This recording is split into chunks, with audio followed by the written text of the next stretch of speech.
Nine நகரத்து விதவை தன் ஒரே மகனை இழந்து கண்ணீர் விட்டபோது நானும் கலங்கினேன்.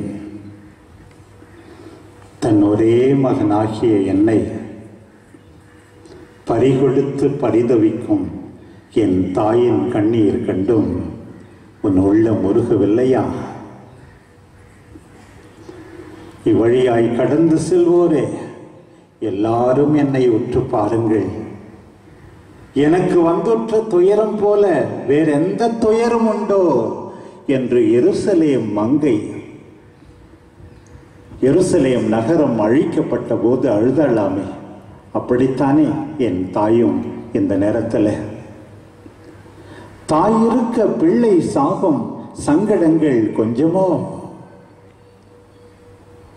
பெத்லஹேமில் பாலகனாய் நான் பிறந்தபோது முதலாக என் கண்கள் பார்த்தது என் தாயைத்தான்.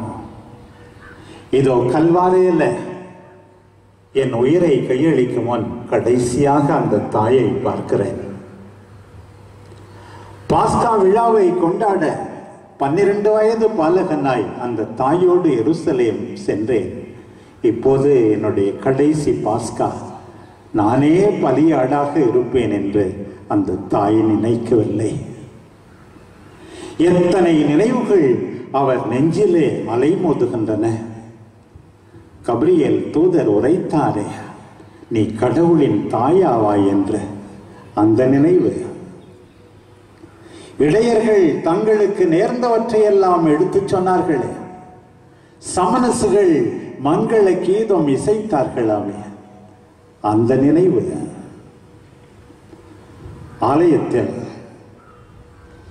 நான் என் பிள்ளையை காணிக்கையாக கொடுத்த போது என் இதயத்தை ஒரு வாழ் ஊடுருவும் என்று அந்த சீமோன் சொன்னாரே, அந்த நினைவு.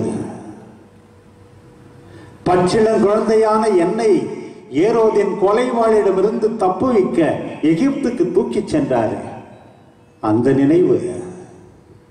கானா ஊரில் நான் தண்ணீரை திராட்சரசமாக்கிய போது சிலிர்த்து போய்விட்டாரே, நம்பினாரே, மற்றவர்களை நம்ப தூண்டினாரே, அந்த நினைவு.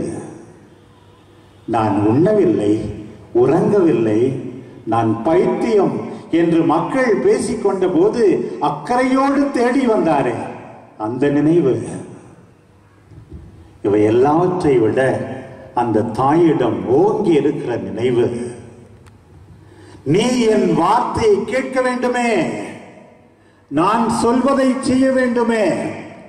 தாபோர் மலையிலே என் தந்தை இவருக்கு செவி சாயுங்கள் என்று சொன்னது போல தானும் சொன்னாரே, அதைத்தானே உன்னிடமிருந்து எதிர்பார்க்கிறார்.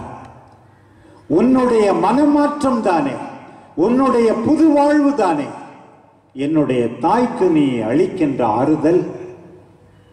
இன்றைக்கும் கூட எத்தனையோ மனமாற்ற செய்திகளை தானே தன்னுடைய காட்சிகளில் எல்லாம் என் தாய் கூறுகின்றார்.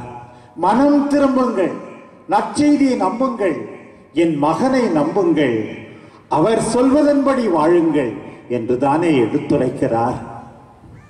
இன்றைக்கும் கூட எத்தனையோ இடங்களிலே என் தாயின் திருவுருவம் கண்ணீர் வடிப்பதாக சொல்லுகிறார்களே, உன்னுடைய மனமாற்றத்திற்காகத்தான் அந்த கண்ணீர் என்பதை மறந்து விடாதே. இன்றைக்காவது உன்னுடைய மனமாற்றத்தின் கண்ணீரை நான் காண்பேனா? புது வாழ்வு தொடங்குவதை நான் பார்க்க மாட்டேனா?